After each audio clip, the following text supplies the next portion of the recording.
Hello student, welcome to আড্ডা 24/7 WBCS topper official YouTube চ্যানেলে। নমস্কার, আমি সুমিত স্যার আরও একবার ভিডিওতে আপনাদের প্রত্যেককে স্বাগত জানাই। আর এই মুহূর্তে আমাদের পশ্চিমবঙ্গের সব থেকে বড় একটি পরীক্ষা, অ্যাডমিনিস্ট্রেটিভ লেভেলের টপ লেভেলের একটি পরীক্ষা WBCS West Bengal civil service executive 2024-25 সেশনের ফর্ম ফিল আপ শুরু হয়ে গেছে। অনেকে ফর্ম ফিল আপ করেও ফেলেছি এবং অনেকে আবার ফর্ম ফিল আপ করতে পারোনি, কারণ হচ্ছে আমাদের সাইটের মানে পিএসসির অফিসিয়াল ওয়েবসাইটে কিছু প্রবলেম চলছে নাকি তোমরা বলছো। আবার অনেকে ফর্ম ফিল আপ করে ভুলও করে বসেছে এবং তাদের কাছে চিন্তার মানে শান্তি রয়েছে তাদের মনে যে না, পিএসসি তো বলেই দিয়েছে আমাদের এডিট উইন্ডো দিয়ে দেওয়া হবে, অর্থাৎ 12ই ডিসেম্বর থেকে 18ই ডিসেম্বর আমরা এডিট উইন্ডো পেয়ে যাব, তাহলে আর আমার চিন্তা নেই। কিন্তু কি জানো, যেগুলোকে তুমি এডিট করতে পারবে না সেইগুলো কি জানো? তাহলে এইগুলো তো এডিট করার সুযোগই দেবে না তোমাকে। তাহলে কোন কোন জিনিসগুলো বা কোন কোন তথ্যগুলো তুমি এডিট করতে পারবে সেটা আজকের ভিডিওতে আমি পরিষ্কার জানিয়ে দিচ্ছি। তবে একটা কথা বলে দিই, এরকম নয় যে এডিট উইন্ডো দেখাচ্ছি বলেই তোমরা ঠিক আছে ফর্ম ফিল আপ করতে গিয়ে ভুল হোক, কোনো চিন্তা নেই আমাদের, তো গা হেলাভাবে ফর্ম ফিল আপ করবে, এটা কিন্তু করো না। তাহলে কিন্তু তোমার এই বছরের মতো পরীক্ষা তুমি নাও দিতে পারো। তো সেটারও ব্যবস্থা কিন্তু পিএসসি করেছে। আজকের এই ভিডিওতে বিস্তর আলোচনা করব। তবে একবার বলে দিচ্ছি, এই ভিডিওটি দেখে নিলে যারা যারা ফর্ম ফিল আপ করছো বা করতে যাবে তাদের ফর্ম ফিল আপের কোথাও ভুল হবে না, এটা আমি শিওর দিলাম। এবং এরকম আমাকে ফর্ম ফিল আপ রিলেটেড আর ভিডিও করতে হবে না। তাই একবার প্রত্যেকে মন দিয়ে ফর্ম ফিল আপের আগে এই তথ্যগুলোকে একবার দেখে নিই, সঙ্গে ফটো এবং সিগনেচার আপলোড করার যে প্রসেস সেটাও দেখিয়ে দিই, কারণ অনেকের ফটো এবং সিগনেচার আপলোড হচ্ছে না। কেন হচ্ছে না? আমাদের ভুলের জন্যই। সে ভুলটা কি জানতে পারবে এখনই, তাই প্রথম থেকে ভিডিওটি পুরোটা দেখবে। আর তার আগে চ্যানেলটি সাবস্ক্রাইব এবং লাইক অবশ্যই করতে ভুলো না, বন্ধুদের মধ্যে শেয়ার করে দিও। তো প্রথমে যে বিষয়টা এডিট করতে পারবে না সেটা আগে চলে যাই। এই হচ্ছে পিএসসির অফিসিয়াল ওয়েবসাইট আমার খোলা আছে, psc.wb.gov.in। এখানে গেলে ওয়ান টাইম রেজিস্ট্রেশন বলে একটা জায়গা পাবে, যে রেজিস্ট্রেশনে তুমি কোনো সময় এডিট করতে পারবে না। ওয়ান টাইম ভুল তো তোমাকে আবার নতুন করে সব কিছু চেঞ্জ করতে হবে, তোমার email ID, phone number, everything change করতে হবে, দেন তুমি কিন্তু আবার ওয়ান টাইম রেজিস্ট্রেশন পাবে। তাই পিএসসি ওয়ান টাইম রেজিস্ট্রেশনের সময় কোনো রকম এডিট উইন্ডো কিন্তু দেবে না। তাই বি কেয়ারফুল, একবারের জায়গায় 5 বার তোমার ইনফরমেশনগুলোকে পুট করো, দেন তুমি ওয়ান টাইম রেজিস্ট্রেশন প্রসেসে আঁকাও। আর যাদের আগে ওয়ান টাইম রেজিস্ট্রেশন করা আছে তারা পিএসসির এই ফিল আপটি করতে বা WBCS ফর্ম ফিল আপ করতে নতুন করে রেজিস্ট্রেশন করবে না, তাহলে একজনের নামে একাধিক রেজিস্ট্রেশন কিন্তু তৈরি হয়ে যাবে। তো তোমাকে কি কি লক্ষ্য রাখতে হবে দেখো, প্রথমেই তোমার কি রয়েছে, তোমার কন্ট্যাক্ট নাম্বার।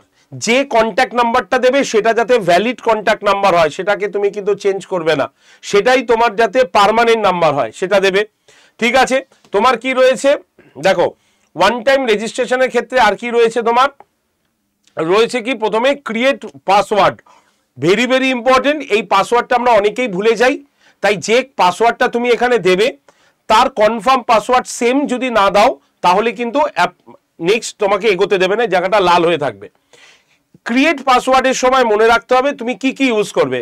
বড় হাতের সংখ্যা মানে ক্যাপিটাল লেটার, স্মল লেটার, তোমার পাসওয়ার্ডের মধ্যে যাতে এগুলো থাকে, ক্যাপিটাল লেটার, স্মল লেটার, ঠিক আছে, কোনো নিউমেরিক ক্যারেক্টার মানে কোনো নাম্বারিং, কোনো সিম্বল, এগুলো যাতে সব থাকে, ঠিক আছে, মানে @, হ্যাশট্যাগ, এরকম যাতে কিছু একটা কি থাকে অন্তত, এটা মনে রাখবে।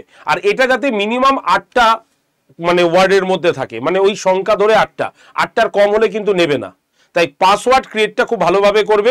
ওকে, নেক্সট কি আছে, ইমেল আইডি। ইমেল আইডি হচ্ছে তোমার যেটা ভ্যালিড ইমেল আইডি, যেখানে তারা কমিউনিকেট করতে পারবে তোমাকে, সেই ইমেল আইডিটা লিখতে হবে তোমাকে। মনে রাখবে তুমি এখানে কি কি লিখছো, কারণ এটা পিএসসির কিন্তু ওয়ান টাইম রেজিস্ট্রেশন। দেন তোমার পুরো নাম লিখতে হবে, মিডিল নেম এবং লাস্ট নেম। যার কোনো মিডিল নেম নেই তারা এই ঘরটা ফাঁকা রাখবে। বারবার বলছি, এরকম অনেক ভুল করেছে, যেমন মাঝখানে ধরো কুমার, চন্দ্র ইত্যাদি বিভিন্ন মিডিল নেম থাকে, তো এই মিডিল নেম যদি থাকে তাহলে এখানে দেবে, না হলে দেবে না। অনেকে ভুল করে নীল লিখছে, নো লিখছে, এটা কিন্তু ভুল হবে। তাহলে এরকম চলে আসবে, প্রথম নাম মিডিল নেমে নো আসবে, লাস্টের নেম কিন্তু আসবে। তাই এটা ফাঁকা রাখলে, তোমার যদি মিডিল নেম না থাকে তাহলে এটা হবে না। যেমন ধরো আমি একটা এক্সাম্পল দিই, আমার নাম সুমিত সাহা, তাহলে আমি এখানে সুমিত লিখবো, এখানে সাহা লিখবো। এই জায়গাটা যদি আমি নো লিখি তাহলে কি হবে, সুমিত নো সাহা এরকম আসবে। তাই এই জায়গাটা আমার ফাঁকা থাকবে যদি আমার মিডল নেম না থাকে। Okay, date of birth, date of birth এখানে তুমি বসাবে তোমার যা ডেট অফ বার্থ, জেন্ডার কি আছে সেটা এখানে ঠিক করে দেবে তুমি।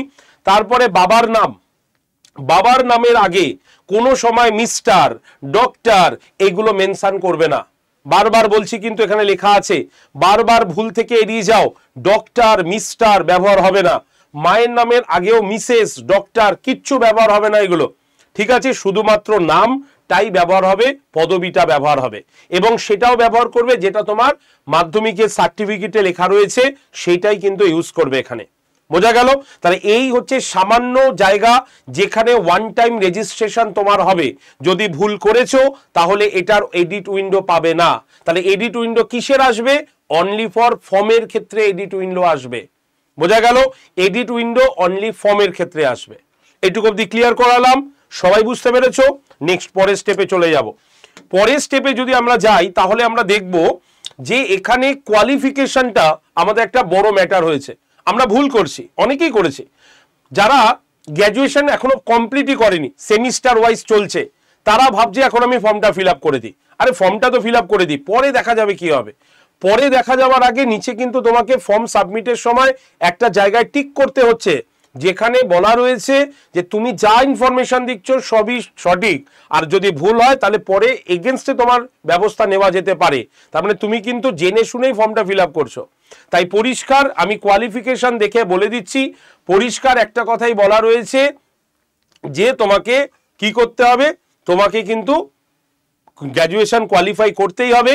এবং এখানে লেখা আছে ability to read, right and speak in Bengali. শুধুমাত্র যারা নেপালি ল্যাঙ্গুয়েজে কথা বলে, যাদের মাদার টাং নেপালি, তাদের ছাড়া মোটামুটি সবাইকেই বুঝতে হবে, লিখতে হবে এবং বলতে হবে বাংলা। একদম পরিষ্কার এখানে মেনশন করেছে, ভালো করে দেখে নাও। আর কি বলেছে? রেকগনাইজ ইউনিভার্সিটি থেকে ডিগ্রি, ঠিক আছে? মানে গ্র্যাজুয়েশন অথবা পোস্ট গ্র্যাজুয়েশন ইউজ করতে পারো, কোনো অসুবিধা নেই। ক্লিয়ার? বুঝতে পেরেছি? এখানে কি বলেছে? Knowledge of Bengali will be tested for candidate. খুব ভালো করে দেখো, এই পয়েন্টটা খুব ইম্পর্টেন্ট। পরীক্ষার ফর্ম ফিল আপ করছো, না জেনে করো না। এখানে বলছে knowledge of Bengali will be tested for candidate those mother tongue is other than Bengali or Nepali at the time of personally test. Candidates তোমার candidature of the candidates with poor performance in the side knowledge of Bengali test shall be liable to be cancelled। পরিষ্কার কথাটা হচ্ছে যারা others language থেকে belong করছে তাদেরকে personally টেস্টের সময় যদি ইন্টারভিউয়াররা মনে করেন যে আমি তাদের বাংলাটা পরীক্ষা করে দেখব যে বাংলায় তারা বলতে পারছে কিনা, লিখতে পারছে কিনা, বুঝতে পারছে কিনা, তাহলে করা যেতে পারে। এবং ইন্টারভিউয়ারদের চোখে যদি সেটা ব্যাড হয়, মানে বাজে লাগে, বাংলা তারা বলতে পারছে না, বুঝতে পারছে না, তাহলে কিন্তু এক্সামিনার তারকে রিজেক্টও করে দিতে পারে। এটা কিন্তু মেনশন করে দিয়েছে এই কোয়ালিফিকেশনের ক্ষেত্রে। Be careful. আমি ছোট ছোট ইম্পর্টেন্ট জায়গাগুলো দেখিয়ে দিচ্ছি। নেক্সট দেখো, ভুল জায়গা আমাদের কোথায় হয়? এজ লিমিটে। এজ লিমিটে আমরা ভুল করছি। কেন ভুল করছি দেখে নাও। এখানে কি বলছে? 21-এর নট বিলো 21 আর নট মোর দেন 36। তার মানে 21-এর কম নয়, 36-এর বেশি নয়। এর জন্য তারা কিন্তু এখানে পরিষ্কারভাবে মেনশন করে দিয়েছে যে বর্ন নট আর্লিয়ার দেন 2 জানুয়ারি 1988, ঠিক আছে? 88-এর কম নয়। আর 2003-এর নট লেটার দেন 1 জানুয়ারি 2003। একদম পরিষ্কারভাবে এখানে মেনশন করে দিয়েছে কিন্তু। আর এখানে বলেছে age as recorded only in the Madhyamik or equivalent certificate will be accept. মানে তুমি এজ রিলেশনের জন্য বা এজের জন্য যা কিছু এখানে দিতে পারবে না, মাধ্যমিকের অ্যাডমিট বা তার ইকুইভ্যালেন্ট কিছু তোমাকে এখানে দিতে হবে। বলছে the age limit apply to all the candidates whether in government service or not. একদম পরিষ্কার মেনশন করা দেওয়া হয়েছে। তাই বি কেয়ারফুল, এজ লিমিট এটা মাস্ট। তাই 21-এর কম নয়, 36-এর বেশি নয়, এবং এখানে সালগুলো মেনশন করে দিয়েছে। নেক্সট দেখো কোথায় ভুল করি আমরা। স্পেশাল কন্ডিশন, এটা কারা? অনলি ফর মানে যারা WBCS এ বি গ্রেডে আসি আমরা। বি গ্রেডের ফর্ম ফিল আপ করতে গেলে অন্তত এইটা মনে রেখো যে মিনিমাম হাইট রিকোয়ারমেন্ট কত দরকার, 1.5 metres for male candidate and 1.50 metre for the female candidate, একদম পরিষ্কার বলেছে। এবং এর সঙ্গে বলেছে in the cases of candidate belonging to race such as Gorkhas, ঠিক আছে, গারোয়ালস, আসামিস, ট্রাইবাল এক্সেট্রা, এদের ক্ষেত্রে আলাদা ব্যাপার। কিন্তু মোটামুটি কিন্তু এই হাইট যদি তোমার হয় তাহলেই তোমাকে কিন্তু এই তুমি group B form fill up করতে পারবে, নচেত কিন্তু নয়। তাই বি কেয়ারফুল, কোন কোন জায়গা আমরা ভুল করছি তার জন্য ফর্ম সাবমিট হচ্ছে, পরে সমস্যায় পড়তে পারো তুমি, ঠিক আছে। নেক্সট এবার কি আছে, প্রিলিমিনারি সেন্টার। অনেকেই বুঝতে পারছি না কোথায় পরীক্ষা দেবো। আরে তোমার বাড়ির পাশে সেন্টার আছে, এবং এই যে বাড়ির পাশে সেন্টারগুলো এখানে সবকটা দেখো দেখানো আছে, একদম পরিষ্কার রয়েছে, ঠিক আছে। তাহলে কমিশন চেষ্টা করবে যে এই বাড়ির পাশে তোমার যাতে সেন্টার দিয়ে দেওয়া হয়, এবং হয়েও যাবে, এরকম না হয়নি, হয়ে যাবে। তাই তোমার বাড়ি কলকাতা, তুমি যদি তোমার বারুইপুর, ডায়মন্ড হারবার, যেখানেই এই 11 থেকে 36 এই জায়গার মধ্যে থাকে, তাহলে তুমি ইজিলি কিন্তু এই জায়গা চুজ করবে, এবং এগুলো কিন্তু তার কোড, ঠিক আছে, এই কোডগুলোকে মনে রাখতে হবে বা ইউজ করতে হবে। তাই এইগুলো আগে দেখে নাও, পরে কিন্তু দেখো না। চলে আসি এবার আমাদের সব থেকে বড় জায়গা, সেটা হচ্ছে এই ফটো সাবমিট করা আর এই সিগনেচার সাবমিট করা নিয়ে একটা সমস্যা হচ্ছে। কেন সমস্যা হচ্ছে, কারণ তোমাদের এই জায়গাটা একটুখানি মনে রাখতে হবে। আমি একটু বড় করে দেখাই, আমার ছবি লাগবে না, এই জায়গাটাকে দেখাই। দেখো এখানে কি বলছে, ফটোর সাইজটা এখানে বড় ম্যাটার করছে। আমরা ভুলভাল সাইজ দিচ্ছি তাই নিচ্ছে না।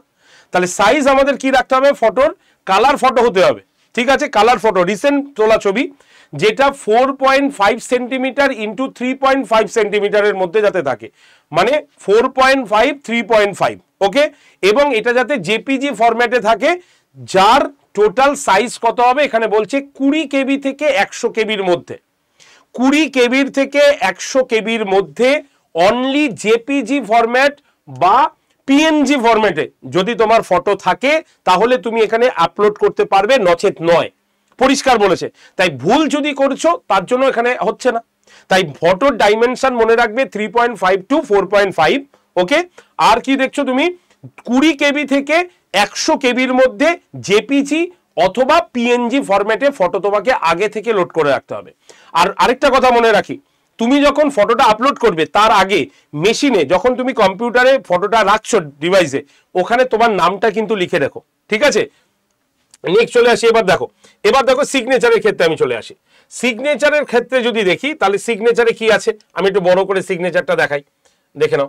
সিগনেচারের ক্ষেত্রেও তোমাকে মনে রাখতে হবে বেশ কিছু জায়গা। দেখো কি মনে রাখতে হবে, সিগনেচারটাকে তোমাকে কিন্তু সেম জেপিজি বা পিএনজি ফরম্যাটে হতে হবে, এবং সেটা 10 থেকে 20 কেবির মধ্যে। তাহলে এটা যাতে 10 থেকে 20 কেবির মধ্যেই হয়, তাহলেই সিগনেচার আপলোড হবে, নচেত নয়। তাই তুমি একটা সাদা কাগজে সুন্দর করে সিগনেচার করবে, সিগনেচার করে তুমি সাইবার ক্যাফে নিয়ে যাবে, ও স্ক্যান করে নেবে, ওকে বলবে জেপিজি বা এনপিজি ফরম্যাটে 10 থেকে 20 কেবি যাতে হয়, নাহলে পরে কিন্তু কাটা হয়ে যাবে, কেটে যাবে, কিন্তু তখন কিন্তু সমস্যায় পড়বে আবার পরে। ক্লিয়ার? তাহলে এই কটা যদি তুমি ঠিকঠাক ভাবে করে নাও, আমি বলছি তোমার ফর্ম ফিল আপের কোনো অসুবিধা হবে না। ধীরে সুস্থে ফর্ম ফিল আপ করো। ফর্ম ফিল আপে যাওয়ার আগে তুমি মাধ্যমিক, উচ্চ মাধ্যমিক এবং গ্র্যাজুয়েশনের সম্পূর্ণ কোন সালে পাশ করেছো, ঠিক আছে, তোমার বোর্ডের নাম, কত পেয়েছো, এগুলো সব কিছু নিয়ে চলে যাও, কারণ ওইগুলো ফর্ম ফিল আপ করতে গিয়ে তোমার লাগবে। কিন্তু যখন তুমি group A B C D choose করবে, তখন তুমি ঠিক করে নাও কোনগুলো তুমি নেবে, এ বি সি ডি কোনটা নেবে। একজন ক্যান্ডিডেট 4টেইতেই ফিল আপ করতে পারে, তবে বিটা যেহেতু পুলিশ, সেহেতু এই হাইট মেজারমেন্টটা কিন্তু ব্যবহার করতে হবে। পরীক্ষাতেই ঠিক করে নাও তুমি অপশনাল কোন পেপারটা নেবে। অপশনাল পেপার নিয়ে আমি তোমাদের একটা ভিডিও করে দেবো, কার জন্য কোন অপশনালটা চুজেবল, এটা আমি তোমাদের করিয়ে দেবো, সে বুঝে তোমরা অপশনালটা নিয়ে নেবে, ওকে।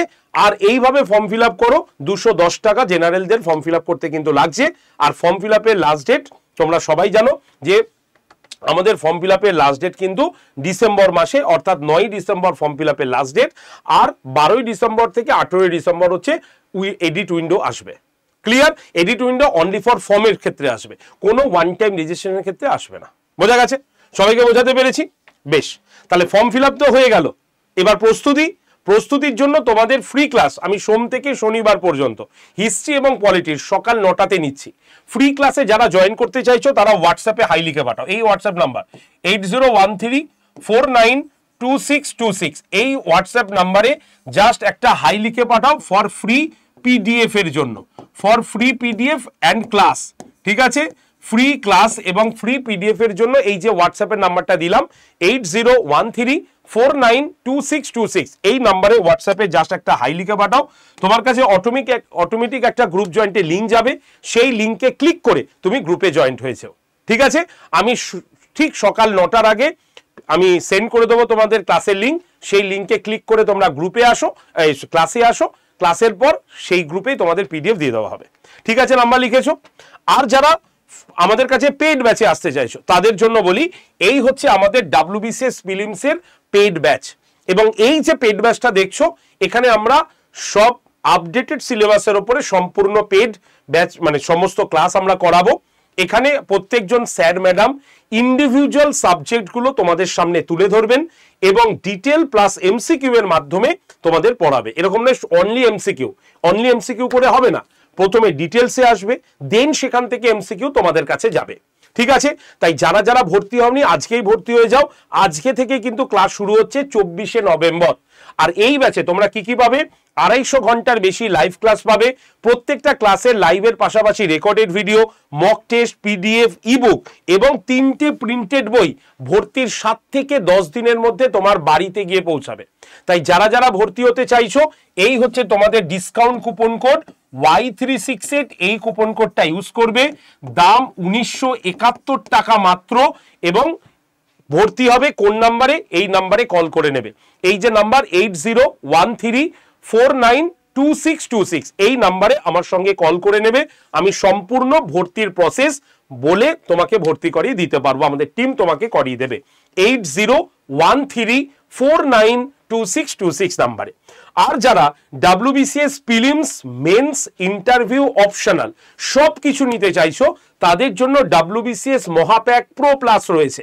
আর এই ব্যাচে আমরা তোমাকে live class, recorded video, mock test তো দিচ্ছি, তার পাশাপাশি একাধিক অপশনাল ক্লাস, ইন্টারভিউ গাইডেন্স এবং 14টা প্রিন্টেড বই দিয়ে তোমাদের ভর্তি করাচ্ছি। তাই তোমরা যারা যারা WBCS এর ব্যাচ কিনে নেবে, বাড়ির বাইরে থেকে শুধুমাত্র পেন, খাতা এবং নেট রিচার্জ করতে হবে, বাদবাকি সব কিছু আমরা তোমাকে প্রোভাইড করব। তাই যদি তুমি ভর্তি হতে চাও ডিরেক্টলি কল করে নিও আমাকে 8013492626 নাম্বারে। মনে রাখবে, এখন থেকে প্রস্তুতি নাও, না হলে দিন চলে যাবে, মাস চলে যাবে, পরীক্ষার মুখে যখন মার্চে গিয়ে পৌঁছাবে তখন মনে হবে একটু সময় যদি হাতে পেতাম তাহলে ভালো হতো। এই অবসরটা যাতে তোমাকে করতে না হয়, তাই এখন থেকেই শুরু করো তোমার প্রস্তুতি। ঠিক আছে, আমরা তো রয়েছি, চলো অল দি ভেরি বেস্ট, আর ভুল করো না। ঠিক আছে, আর আমি তোমাদের অপশনাল ক্লাস নিয়ে করে দিচ্ছি একটি ভিডিও। তাছাড়াও তোমাদের যা যা মনে আছে, তোমাদের ফর্ম ফিল আপ সংক্রান্ত কোনো প্রশ্ন থাকলে কমেন্ট সেকশনে লেখো, যদি তোমাদের WBCS নিয়ে কোনো প্রশ্ন থাকে কমেন্ট সেকশনে লেখো, ক্লাস নিয়ে কোনো প্রশ্ন থাকলে কমেন্ট সেকশনে লেখো, তোমাদের যাবতীয় প্রশ্নের উত্তর আমি কমেন্ট সেকশন থেকে লিখে দেবো। ঠিক আছে, তো অবশ্যই কমেন্ট সেকশনে তোমার মূল্যবান কমেন্টটি করে দিও, আর চ্যানেলটিকে অবশ্যই সাবস্ক্রাইব করো, কারণ এই ধরনের ভিডিও যখনই আমি করব তোমার কাছে যাতে সঙ্গে সঙ্গে তার নোটিফিকেশন পৌঁছে যায়। ধন্যবাদ প্রত্যেককে, সবাই ভালো থেকো, সুস্থ থেকো, আর ভালো করে দেখে শুনে ফর্ম ফিল আপ করো। Thank you.